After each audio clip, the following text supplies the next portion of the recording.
정치권 관심 뉴스 살펴보는 포커스 나이트 시간입니다. 오늘은 김진욱 전 더불어민주당 대변인 그리고 장성호 전 건국대 행정대학원장 나오셨습니다. 어서 오십시오. 네, 안녕하세요. 네, 안녕하십니까.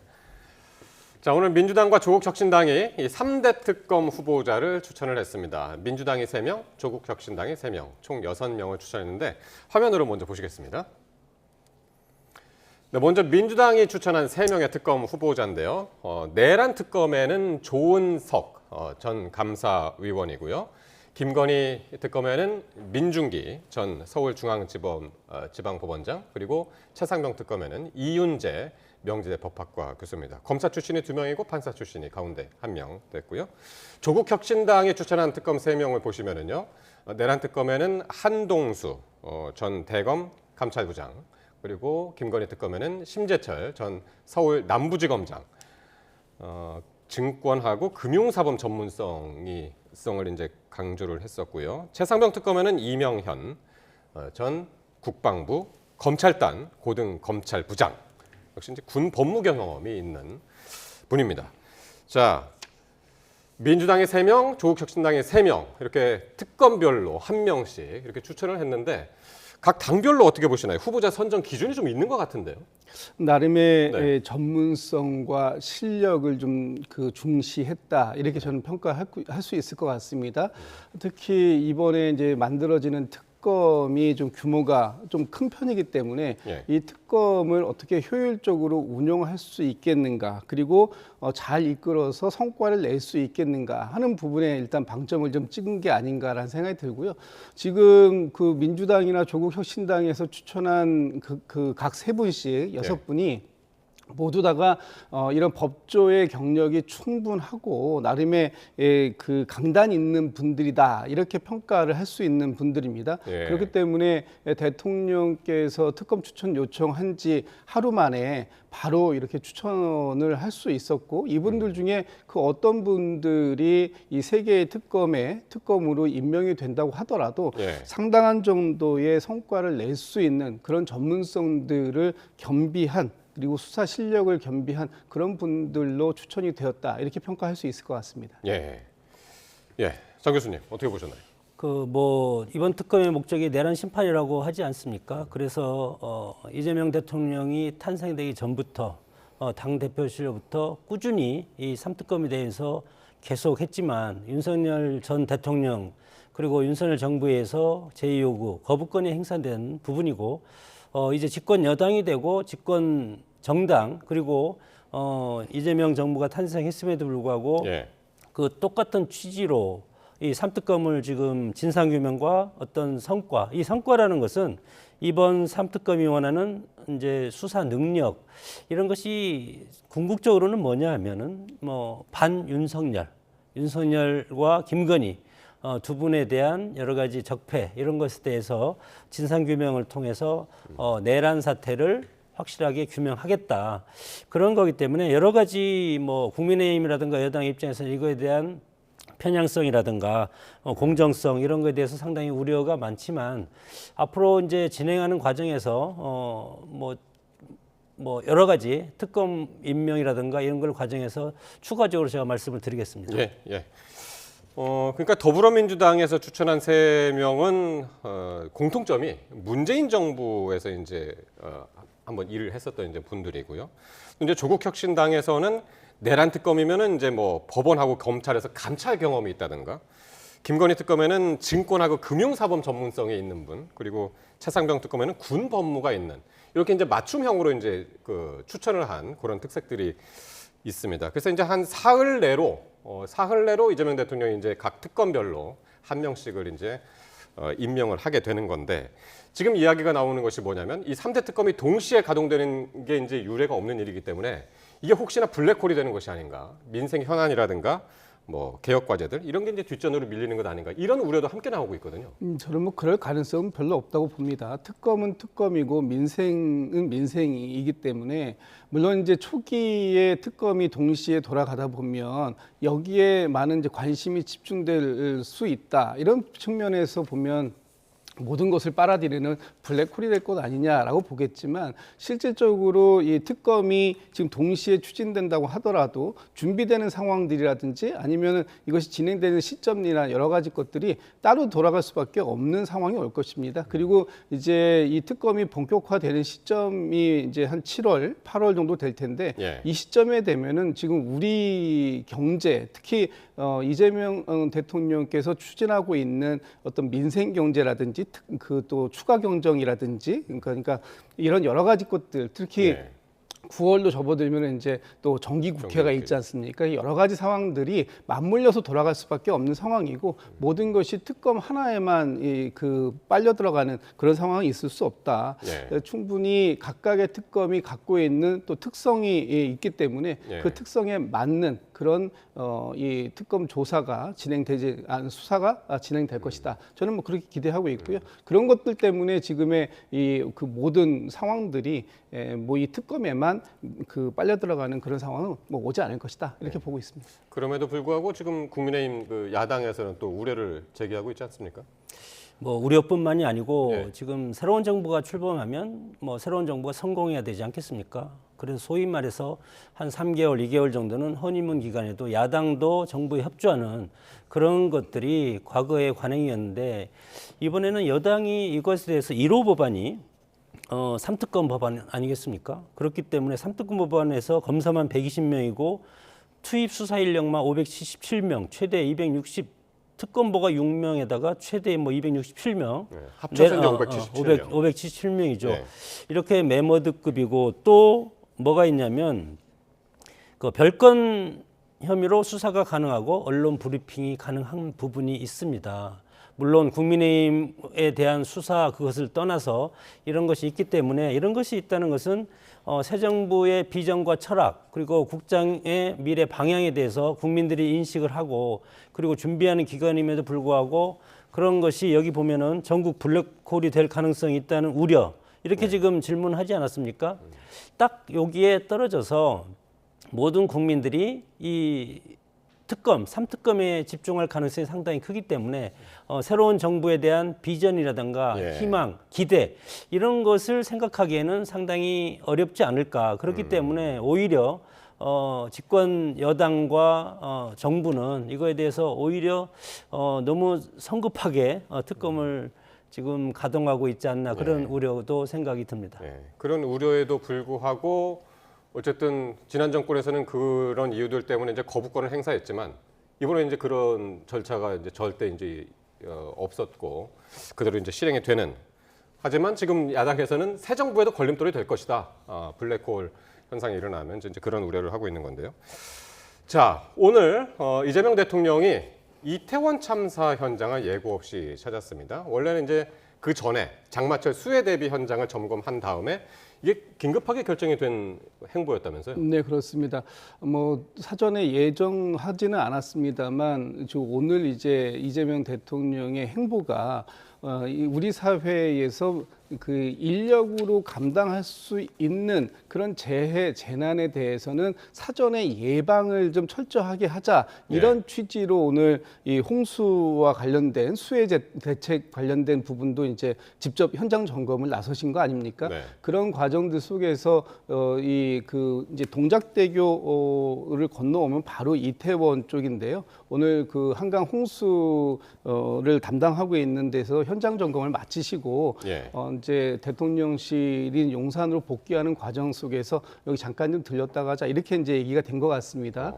그런데 이제 지금 오늘 만나셔서 그 많은 분들의 말씀 듣고 했습니다만 지금 이 충분히 인력으로 우리가 인재로서 막을 수 있었던 예방할 수 있었던 부분에 있어서 그렇게 대응하지 못해서 발생되는 이런 크나큰 참사 같은 경우에 이제는 다시는 발생되지 않아야 된다라는 부분에 대한 오늘 그 말씀을 좀 메시지로 남기신 게 아닌가 싶고요. 예. 특히 뭐 이태원이라든지 오송 참사라든지 이런 부분들은 사실 인력 우리가 그 인적 재해의 성격이 너무나 강했고 네. 특히 이 여름철 되면 장마를 통해서 오는 여러 가지 이제 뭐 대책들이 있는데 그런 대책들을 지금 이제 오늘서부터 사실 뭐 지금 장마가 예고되고 있습니다만 이런 부분들을 충분하게 대응할 수 있는 그런 부분들을 점검하고 각 지자체에서도 이 부분에 대해서 신경을 좀 많이 써달라 이런 당부의 말씀을 하시고 싶었던 게 아닌가 싶습니다. 예. 그러니까 새 대통령이 민생 현장 어디를 가장 먼저 찾느냐 이게 상당히 의미가 있는 거잖아요. 그래서 이제 어제 한국거래소로 찾았고 오늘 이제 이태원 저 참사 현장을 찾았단 말이죠. 어떻게 보셨습니까? 민주주의의 3대 가치가 생명, 자유, 재산권이라고 얘기할 수가 있고 생명, 자유, 재산권이 침해됐을 때는 정권이 흔들릴 정도로 버틸 수가 없는 겁니다. 그렇기 때문에 민주주의 지도자, 대통령의 국정의 최고 컨트롤 타워로서 가장 중시해야 될 것은 생명입니다. 네. 그다음에 두 번째 자유고 세 번째는 국민의 재산권을 대통령으로서 지도자가 보호해줘야 되는 그런 책무가 있기 때문에 어제 증시에 간 것도 국민의 재산권과 관련해서 간 것이라고 생각이 해석하면 될 것이고 오늘 뭐 여기 이태원 참사 간 것도 마찬가지로 국민의 생명 그리고 87년 민주화 운동할 때는 국민의 자유가 억압받았기 때문에 국민들이 들고 일어난 것 아니겠습니까? 그래서 뭐 세월호도 박근혜 정부 때고 이태원 참사도 윤석열 정부 때고 그리고 휴순이 미순이 사건 아시죠? 그것은 이명박 대통령 때 국민의 생명이 무참히 네. 희생당한 그런 것이 어떻게 보면은 이것이 다 탄핵으로 연결이 됩니다. 예. 보수 정권 때 그렇기 때문에 지금 상징적으로 재난안전 위기관리 이런 것을 하는 대통령이 되겠다 예. 하고 문재인 정부 때 예를 들어보면은 어떤 사고가 나면 이것이 박근혜 정부 때 잘못돼서 그런 사고가 일어났다. 이런 식으로 논평하는 경우가 상당히 있었고 그렇기 때문에 이 정부 이재명 정부 들어서 만약에 그런 이제 뭐 홍수라든가 6월 7월 되면 이제 홍수 피해가 나지 않습니까?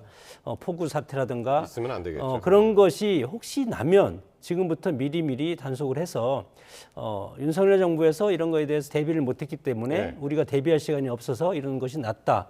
그런 것을 하면 안 된다고 생각이 들어서 예. 뭐 이런 어떤 위기관리 리더십을 발휘하기 위해서 재난의 현장에 갔다는 것은 재난을 막겠다는 예. 그런 최고 컨트롤 타워의 의지로 국민들이 보기에도 뭐 그런 것은 당연히 해야 된다고 예. 봅니다. 그러니까요. 이게 국민의 생명이 이게 보장이 안 되면 진짜 정권이 흔들리는 일이잖아요. 이게 벌써 2년 7개월 전 일인데 2022년 10월 29일이니까요. 그때가 윤석열 정부의 이제 초반이었잖아요. 네, 출범한 지 이제 뭐 얼마 안 됐던 한 그 당시에 10월이니까 한 네. 정권 출범한 지 한 6개월 정도밖에 안 지난 상태에서 예. 대형 참사가 일어났는데 그랬죠. 문제는 대형 참사를 예방하지도 못했고 또 그 이후에 그 참사에 대한 책임도 제대로 지지 못했다라는 부분입니다.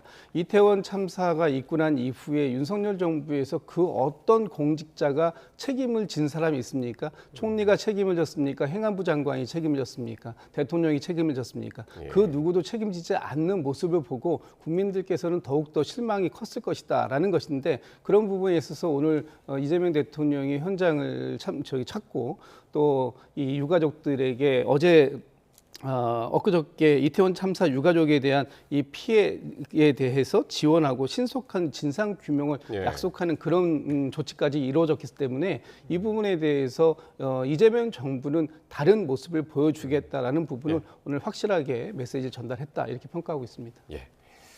자, 내일 이제 민주당 원내대표 선거인데 그래서 이제 오늘 박찬대 원내대표가 기자회견을 열고 퇴임 소회를 밝혔는데 여기서 뭐라고 했냐면 학점으로 치면 자기는 A 마이너 점수다 이렇게 이야기를 했습니다.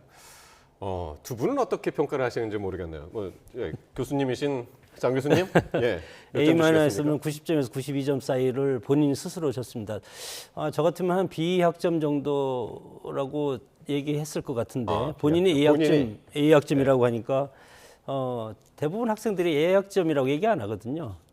본인에 대해서. 예, 본인에 대해서 좀 뭐 저 최선을 다했습니다 그런 식으로 얘기하는데 스스로 평가하는 것은 좀 의외라고 생각하고 그만큼 박찬대 원내대표가 뭐 지난 비상계엄이라든가 탄핵 정국 거치면서 제1야당으로서 국회도 통솔 하고 그리고 수염 저는 오늘 그 모습을 보면서 예. 그동안 수염 덥수룩해서 광화문 광장에서 회의 진행하는 모습 그런 것들이 생각도 나고 본인도 아까 소회를 얘기할 때 1년 동안 집에 들어간 것이 37일이라고 얘기하더라고요. 그래서 야 그만큼 원내대표라는 자리가 힘든데 왜 서로 하려고 저렇게 경쟁을 하고 있나 그런 생각이 들어서 그럼에도 불구하고 물론 뭐 윤석열 정부가 예. 여러 가지 문제가 있기 때문에 야당으로서는 견제를 해야 된다고 생각을 해서 그렇게 했을 수도 있고 그래서 몇 점 수준? 그래서 이제 강경투쟁 견제의 강도가 너무 크지 않았습니까? 줄태능을 하고 그래서 저는 한 B학점 정도 제가 학생이라면 주겠습니다. 예. 대변인님. 저는 뭐 그 박찬대 원내대표께서 지금 이제 당 대표 권한 대행을 맡고 계시는데 지금까지의 그 본인 평가대로 A 뭐 마이너스 정도 이상은 충분히 역할을 하셨다고 평가합니다. 왜냐하면 작년 총선에서 윤석열 정부에 대한 어떤 충분한 견제를 야당이 해달라라는 것이 총선의 민의였고 그 민의를 받아서 탄생한 첫 번째 원내대표로서 충분히 윤석열 정부를 견제해냈고 특히 12.3 비상계엄 이후에 당의 그 대응, 특히 그 12.3 비상계엄을 해제하는 역할 이런 부분들에 있어서 충분하게 원내대표로서의 예. 리더십을 발휘했다라고 평가할 수 있을 것 같습니다. 그리고 나서 올해 들어와서 윤석열 전 대통령의 헌법재판소에서의 파면 결정 있었고 내란을 종식하기 위해서 오늘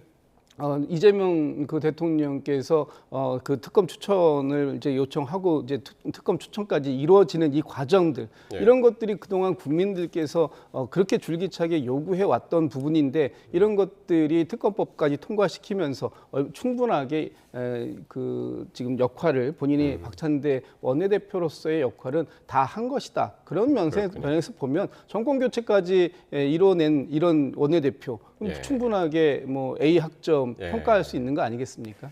그래서 이제 A 마이너 본인이 이제 그렇게 점수를 매겼고 차기 당 대표도 이제 고민을 하고 있다. 그래서 이제 오늘 법사위원장직을 내려는 정청래 위원하고 지금 현재 상황으로서는 2파전으로 당 대표 이제 선언을 한 그런 상황이 되겠습니다.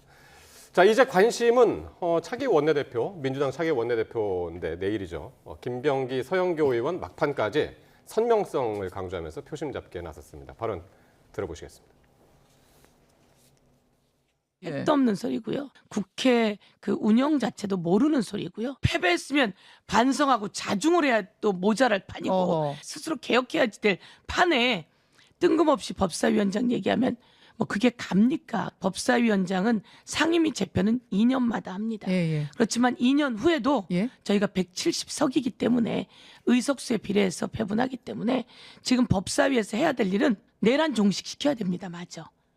검찰 개혁해야 합니다. 사법 개혁해야 합니다. 예, 이렇게 이제 국민의힘의 법사위원장 자리 요구에 김병기 의원은 뭐라고 했냐? 협상할 수 있는 것과 협상할 수 없는 것을 명확히 분리하겠다. 야당의 무리한 요구에 응할 생각도 이유도 없다. 절대 없다. 이렇게 그러니까 지금 민주당 원내대표를 뽑는 그런 경쟁 관계인데 두 분이 이제 한 목소리로 국민의힘의 법사위원장 자리를 내주는 일은 절대 없다. 이런 얘기를 하네요. 이게 법사위원장 자리가 지금 이슈가 됐어요? 뭐 지금 이제 법사위원장을 맡고 있는 정청래 위원장께서 법사위원장직을 사퇴하시는 이제 상황 속에서 법사위원장이 공석이 되니까 지금 이제 야당이 된 국민의힘에서 법사위원장을 탐내고 계신다 이렇게 보는데 일단 좀 전에도 얘기가 나왔습니다. 원 구성 협상은 전반기, 후반기로 나눠서 두 번 하게 돼 있습니다. 지금 전반기가 아직 끝나지 않았고요. 전반기는 내년 6월에 끝나는 상황 아닙니까? 그렇다면은 지금 정청래 법사위원장이 자리를 내놨다고 해서 그 부분에 대해서 바로 야당인 국민의힘이 가져가겠다라고 얘기하는 것은 아마 이 두 분의 원내대표 후보분들도 예. 용납하기 어렵고 더 저희 당 의원님들 또 그리고 당을 지지하고 있는 당원들도 이 부분에 대해서 쉽게 용납하고 용인할 수 있는 상황은 아닌 것 같습니다. 네. 저 역시도 지금은 이재명 정부에게 충분하게 그 원내에서 힘을 좀 실어줘야 할 그럴 필요성이 있다. 내란이 아직 완전히 종식된 것도 아니고 지금 이재명 정부가 이 비상시국의 그 보궐 성격으로 들어와서 네. 지금 인수위도 없이 출발해서 정부가 지금 나가야 되는 상황 아닙니까? 그렇다면 원내에서 특히 과반 이상의 집권 여당인 민주당의 협조가 절대적으로 필요하고 그런 부분들을 뒷받침하기 위해서라도 법사위원장직은 민주당이 계속해서 가져가야 된다라는 뭐 판단들 저뿐만 아니라 모두가 예. 다 그렇게 판단하고 있을 것이라고 보고 있습니다. 그 시청자분들도 뭐 잘 아시겠지만 이 법사위원장이라는 자리가 모든 국회의 상임위 중에 상원 역할을 하는 거잖아요. 그러니까 모든 법안이 모든 상임위에서 있는 법안들이 이제 일단 결국에는 이제 법사위를 거쳐서 가야 되는 거니까 그만큼 이제 중요하기 때문에 이게 국민의힘에서는 그런 거죠. 이제 대통령도 민주당 출신, 국회의장도 민주당 출신, 그럼 법사위원장은 그 야당이 가져가야 되는 거 아니냐? 그런 주장인 거지 않습니까 지금? 저는 민주당에 양심이 있었으면 좋겠고 상식이 있었으면 좋겠다. 의회 똑같은 국회에 가면 의회 민주주의 그리고 국회의원이고 물론 여당과 야당이 나눠서 서로 싸우기도 하고 경쟁도 하지만 그럼에도 불구하고 의회는 대화 타협의 정신이 기본이 돼야 되는 것이고 지금까지는 윤석열 정부를 견제하기 위해서 야당이 단일대로 갔다면 이제는 국회도 민주당 1당 180석 정도 그다음에 대통령도 민주당 그렇게 되면은 입법과 행정이 다 민주당으로 되면 헌법에서 규정하는 견제와 균형, 대통령제의 기본인 견제와 균형 원리가 완전히 깨진 겁니다. 이러면 민주주의가 위태롭게 될 수밖에 없는 겁니다. 시간이 지나다 보면. 그렇기 때문에 이 위태로워지는 민주주의를 최소한도로 양심이 있다면 민주당에서 최소한 법사위원장이라도 자구수정이라든가 이런 걸 통해서 잠시 잡아놓을 수가 있지만 그럼에도 불구하고 법사위 자체를 민주당이 다수결에 의해서 훨씬 더 많이 있지 않습니까? 단독으로 통과시킬 수 있고 법사위원장이 회의를 거부하면 간사가 대신할 수도 있는 겁니다. 그렇기 때문에 그런 것도 양보할 수 없다. 물론 지금 원내대표 나온 분들은 선명성을 가지고 있어야만이 네. 오늘 지금 당원 투표를 하고 있지 않습니까? 당원 투표하고 내일 이제 의원 투표를 하기 때문에 그 선명성을 강조하기 위해서 앞으로는 절대 없다 하지만 절대 없다는 것은 있을 수도 있다는 겁니다. 그래서 강한 부정은 강한 근저이기 때문에 네. 민주당 의원 그리고 민주당 정부 마찬가지로 네. 양심이 있으면 좋겠다. 왜냐하면 정권이 길게 가야 되지 않겠습니까? 길게 가려면 견제와 균형, 대화 타협이 있는 그런 정국이 필요하지. 정말 대화 타협, 견제와 균형이 깨지면 막다른 골목에 가면은 야당은 다시 광장으로 나가서 결사항쟁할 겁니다. 그런 것이 좋겠습니까? 그렇기 때문에 법사위원장이라도 과거에 민주당이 요구했던 법사위원장 이제는 국민의힘, 불쌍한 국민의힘한테 넘겨주는 것이 좋겠다. 그렇게 생각이 듭니다. 예. 어쨌든 이 법사위원장 뭐 지금 이 법사위원장 자리 얘기를 하려고 지금 얘기하는 건 아니고 일단 지금 당장 관심은 누가 민주당의 원내대표가 되냐 이건데 이제 당장 이제 내일 정해지는 건데 누가 될까요? 어떻게 보세요? 글쎄 뭐 저는 두 분 중에 어느 누가 당선이 된다고 하더라도 네. 민주당의 원내대표로서의 역할, 집권 여당의 원내대표로서의 역할을 충분히 다 감당하실 수 있는 분들이다라고 보여지고요.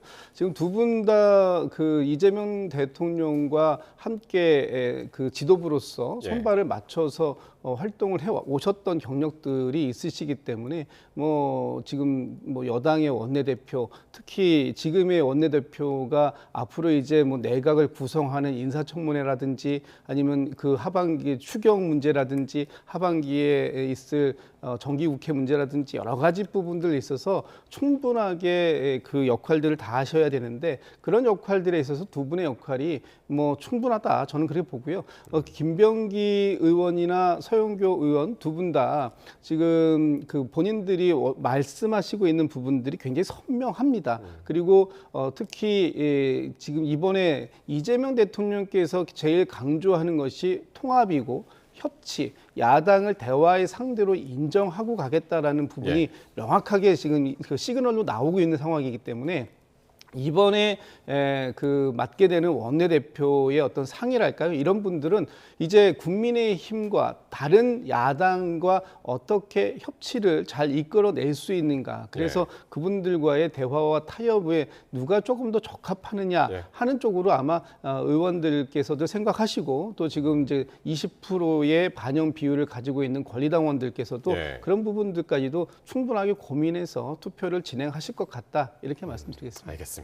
내일 상황 같이 지켜보기로 하고요. 자, 그런가 하면 국민의힘도 원내대표 선거를 고작 이제 나흘밖에 이제 앞두고 있는데요. 다음 주 월요일인데 일단 오늘 삼선 의원 2명이 출사표를 던졌습니다. 발언 먼저 들어보시겠습니다. 이번 선거는 보수 재건을 위한 첫 시험대입니다. 수도권을 대표하는 새로운 인물, 바로 저 김성원이 우리 국민의 힘을 이끌어야 합니다. 국민의힘 원내대표 자리가 영광스러운 자리였다고 하면은 나서지 않았을 겁니다. 맨발로 가시밭길을 걷는 자리고 그 험난한 길을 헤쳐나가기 위해 제가 희생하고 가장 앞장서서 나가도록 하겠습니다. 이제 국민들께서는 우리 국민의힘의 분명한 변화와 진정한 쇄신을 요구하고 있습니다. 갈등과 암투에 지친 정치는 더 이상 원하지 않습니다. 저는 국회 기획재정위원장과 원내 수석 부대표로서 절대다수 의석을 가진 더불어민주당과 치열하게 맞서온 경험이 있습니다. 당의 변화와 쇄신을 이끌 든든한 밑거름이 되겠습니다.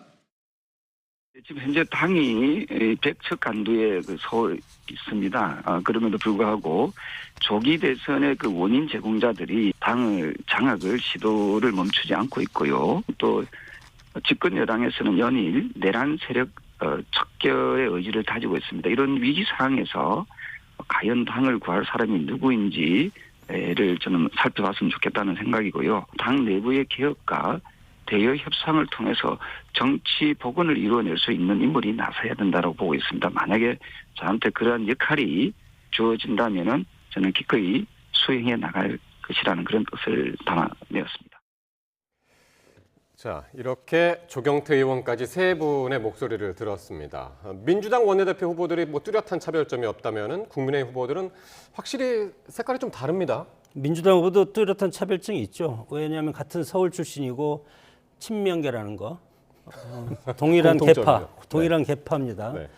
그런 것이 있고 우리 그 국민의힘 입장에서는 지금 대선에서 그리고 총선에서 패배한 정당이지 않습니까? 상당히 위기고 그렇기 때문에 백과장명식 그리고 계파 갈등도 지금 다시 벌어지고 있고 패배한 정당에서 보수 재건이 혁신이라면 이것이 계파 갈등이 재현되는 것은 바람직하지 않지만 그럼에도 불구하고 보수 정당이 새롭게 출발하기 위해서는 보수의 성지라고 할 수 있는 TK, PK에서부터 출발하는 것이 저는 맞다고 생각이 듭니다. 예. 그것은 이제 뭐 각자 해석하는 것에 따라 다르고. 송원석 의원이 경북 김천에. 예, 송원석 TK 의원이 경북 김천시고 그리고 김성은 의원이 친한계고 동두천, 양주, 연천, 삼선 똑같은 삼선인데. 수도권 삼선.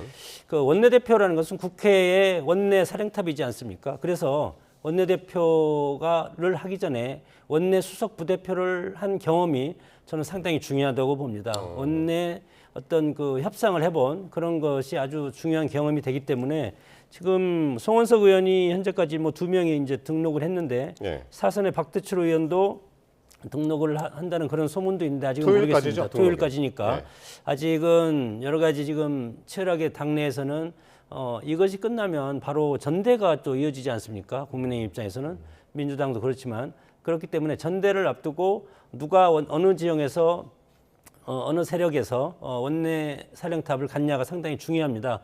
그렇기 때문에 아직 이 출마자는 2명이지만 최종적으로는 인원이 어떻게 결정될지는 두고 봐야 된다고 봅니다. 예. 그러니까 두 분이 이제 TK 출신이냐 수도권 출신이냐 이것도 다르고 계파도 이제 뭐 나누자면은 또 이제 친한 게 조금 옅긴 하지만 색깔이 옅긴 하지만 친한 게 이제 뭐 구주류, 친윤계 이렇게 이제 나뉘긴 하는데 더욱 중요한 게 지금 김용태 비대위원장 개혁안에 대해서도 시각차가 있단 말이에요. 네. 누가 원내대표가 되느냐에 따라서 향후 이제 국민의힘 개혁 방향도 좀 많이 달라질 것 같긴 합니다. 뭐 그렇습니다. 네. 지금 수도권의 그 김성원 의원 같은 경우에는 이제 네. 친한계로 이제 알려져 있는데 이제 문제는 친한계가 세가 약하지 않습니까? 지금 이제 송원석 의원 같은 경우에는 이제 경북 출신이시면은 당의 주류 의원들 대부분이 대구 경북 쪽 특히 PK, TK 이쪽에 많이들 포진들을 하고 계신 상황이라 예. 아마 세로 볼 때는 이 송원석 의원이 조금 더 유리하신 부분이 있는 게 아닌가. 특히 국민의힘 같은 경우에는 의원들만으로 그 지금 107명의 의원들의 투표만으로 원내대표가 결정되는 상황이고 예. 이번에 원내대표가 결정되는 분이 김용태 비대위원장의 임기 부분이라든지 예. 또 김용태 비대위원장 이후에 있을 새로운 비대위원장을 지목할 수 있는 권한을 갖고 있다라고 본다면 당의 주류 입장에서 과연 원내대표직을 그 어떤 수도권의 의원들에게 줄 수 있을까? 저는 뭐 그렇게 되지 않을 것 같아서 예. 기존의 구주류, 소위 친윤계 중심이었다고 하는 구주류 쪽에서 다시 한번 이렇게 그 원내대표를 맡게 되면 아마도 김용태 비대위원장이 제시하고 있는 5대 혁신안을 추진해 나가는 데는 상당히 동력이 좀 떨어지지 않을까. 그래서 김용태 비대위원장이 지금 얘기하고 있는 뭐 그 9월 안에 전당대회를 치른다든지 아니면 김용태 비대위원장이 전당대회를 치르는 때까지 계속해서 비대위원장직을 유지해 나가는 것, 예. 뭐 이런 여러 가지 것들 그리고 가장 중요한 게 지금 그 국민의힘에서 아킬레스건이라고 생각하고 있는 게 이 윤석열 전 대통령의 탄핵을 반대하는 것에 대한 당론, 그 부분을 백지화, 무효화하는 부분들에 대한 내용들은 아예 일체 언급조차도 지금 할 수 없게끔 만드는 당의 분위기 이런 네. 것들이 지속된다면 김용태 비대위원장의 뭐 그 혁신안 예. 이것도 힘을 받기는 굉장히 어려운 상황으로 갈 수 있다. 그래서 월요일 날 뭐 원내대표가 새롭게 선출될 때까지 의원총회조차도 열지 않겠다라는 것이 지금 현재의 권성동 원내대표 입장이라면 아마도 크게 그 달라지는 부분이 없지 않을까 이렇게 판단하고 있습니다. 그러니까 지금 두 분이 공통적으로 그러니까 원내의 세력이라든가 아니면 이제 보수 진영에서의 지역적인 당위성이라든가 이런 면에서는 이제 송원석 의원이 될 가능성을 짚어주셨는데 지금 말씀하신 대로 지금 권성동 원내대표가 어제 당 혁신안 논의를 위한 의총 소집을 막판에 취소를 했죠. 그래서 이걸 두고도 당내에서 지금 신경전이 이어지고 있는데 이 얘기 계속 해보겠습니다. 관련 발언 먼저 들어보시겠습니다. 네, 말씀을 듣기 싫다는 의지로 저는 읽혔어요. 예. 대단히 잘못됐고 권성동 원내대표께서 지금 원내대표의 권한을 자꾸 이렇게 활용하시면서 아직까지도 원내대표인 것처럼 하고 있으시거든요. 비대위원장과 의논도 없이 의총을 취소하고. 해제하고 이런 일들은 좀 바람직하지 않다고 봅니다. 만약에 어제 의총 열렸으면 비대위원장이 얘기했던 그 5대 개혁안 통과될 수 있었을 거라고 보세요? 자신 있게 단어는 못하는데 예. 그 전에 몇몇 있었던 의원총회하고는 분위기가 사뭇 달랐을 수도 있다고 봅니다. 그 사뭇 달라질 수도 있다는 개인 생각이에요. 위기감 때문에 의총 안 했을 수도 있다고 저는 봐요. 잘못하면 잘못하면 분위기가 통과되겠는데? 이상해진다. 그러니까 의원들마저도 이제 믿지 못하는 상황으로 간 거예요. 예. 지금 이제 두 분이 이제 어제 얘기를 했는데 어제 상황이 어땠냐면 원래 오후 2시에 국민의힘이 의원총회를 국회에서 열려고 했습니다. 오전에 이제 서초동에서 집회를 한 다음에 오후에는 국회로 옮겨서 하려고 했는데 2시를 앞두고 1시 20분경에 권성동 원내대표가 의원들한테 문자를 보내서 취소를 알렸단 말이에요. 근데 그 과정에서 비대위원장 김용태 비대위원장은 알지도 못한 상황이었고 그래서 이제 그 얘기를 한 겁니다. 그래서 이제 오늘 재선 의원들이 차기 원내대표 선출 전에 그러니까 16일 전에 의원총회를 꼭 열어야 된다. 이렇게 지금 요구하고 있는 상황인데 열릴까요? 어떻게 보십니까? 국민의힘 당원들, 뭐 저도 당협위원장이지만 당원들이 항상 상처를 입고 깜짝깜짝 놀라는 것이 의외로 후보가 교체된다던가 어제처럼 갑자기 의총이 열리기로 했는데 비대위원장도 모르게 의총이 취소되는. 물론 원내대표가 그것에 대해서 관할권이 있고 어제 대법원에서 지금 성명을 발표했기 때문에 그것이 묻힐까 봐 의총에서 경론이 나면 이 경론만 언론에서 받아 쓰고 대법원에서 우리가 어제 그 사법부 그 예, 재판 연기 연기한 거. 때문에 항의 시위를 하지 않았습니까? 예. 그럼에도 불구하고 어제 언론에 나온 것은 권성동 원내대표가 의원총회 취소한 것만 나왔습니다. 그렇기 때문에 그러니까요. 어떤 것이 옳은 것인지는 저는 예. 알 수가 없고 국민의힘 뭐 지난 뭐 후보 교체라든가 그리고 뭐 또 비대위원장 할 때 대표를 다시 뭐 윤석열 정부 때도 마찬가지 윤석열 대통령에서 뭐 대표를 그냥 뭐 찍어내기 그런 것도 상당히 많이 당원들이 깜짝깜짝 놀라지 않았습니까? 예. 앞으로는 그런 것이 없었으면 좋겠는데 어제도 그런 것이 발생해서 상당히 이제 걱정하는 당원들이 상당히 많고 네. 뭐 당의변론도 마찬가지입니다. 그래서 보수 정당이 정말 어떻게 보면은 합리적이고 예측 가능한 그런 정치를 했으면 좋겠다. 위기일수록 예. 더 당당하게 당의 어떤 창조적 파괴를 통한 개혁이라든가 보수 유권자들의 눈에 맞고 국민들 눈에 맞는 예. 그런 국민 정당으로 다시 탈바꿈 할 수 있는 그런 것에서 초점을 맞춰야 되는데 예. 지금 누구나 보면 이것이 뭐 당권 싸움이라든가 이런 걸로 비치지 않겠습니까? 그런 것이 저는 상당히 우려가 된다고 생각이 듭니다. 좀 전에 권영진 의원이었나요? 대구 출신 권영진 의원. 그러니까 지금 이렇게 다시 의총을 열라고 이제 요구를 하고 있고 김용태 비대위원장의 힘을 싣고 있는 게 비단 이제 친한계뿐만이 아니라 재선 의원들 그 안에는 친한계가 아닌 분들도 이제 여러 있고 이분들이 이제 핵심 역할을 할 수 있을 것 같은데 어쨌든 지금 당 혁신안 김용태 비대위원장 임기 이와 관련해서 이제 명확하게 후보들이 입장 밝혀라 이제 그렇게 요구를 하고 있기 때문에 진짜 과연 다음 비대위원장이 누가 될지가 그래서 더 지금 중요한 그런 상황이 되는 것 같아요. 네, 그렇습니다. 네. 지금 그런데 문제는 이제 그 원내대표를 단 하루 동안만 선거를 운동을 사실상 할 수밖에 없는 상황이잖아요. 토요일까지 후보 등록을 받고 네. 월요일 날 원내대표를 선출한다면 일요일 하루만 선거 운동을 한다라는 것인데 과연 그게 선거 운동이 될까요? 어떤 의견을 가지고 앞으로 1년 동안 원내대표로서 활동하겠다라는 그런 그 정견 발표라든가 또는 각자의 의사들 이런 부분도 네. 확인이 안 된 상태에서 사실상 그냥 후보가 이렇게 세 사람 있으니 이 중에 한 사람을 뽑으라라는 것 정도밖에 안 되는데 예. 지금 지금 자료화면에 나오는 권영진 전 의원 같은 경우에 이제 대구시장도 하셨던 분이고 재선 의원이고 재선 의원들이 지금 나서서 이 김용태 비대위원장의 임기를 다음번 전당대회까지를 연장하고 네. 김용태 비대위원장에게 힘을 실어주자라는 얘기를 하고 있습니다만 그 목소리가 다른 그 선수의 의원들과 그렇게 또 많이 차이가 나는 것 같지는 않고요. 특히 4선 의원들이 김용태 비대위원장의 즉각적인 사퇴를 요구하고 있다라는 내용들도 언론을 통해서 나오고 있다면 당의 이 위기감, 글쎄요, 그 일반 국민들의 눈높이하고는 많이 좀 차이가 있어 보인다 이렇게 평가를 할 수 있을 것 같습니다. 일단 오늘까지 두 분이 출사표를 던졌고 토요일까지 이제 후보 등록이니까요. 아직 조경태 의원 조금 전에 이제 보셨습니다만 아직 마음을 정하지는 못한 것 같고 앞으로 상황 더 지켜보도록 하겠습니다. 지금까지 김진욱 전 더불어민주당 대변인 그리고 장성호 전 건국대 행정대학원장과 함께했습니다. 두 분 고맙습니다. 네.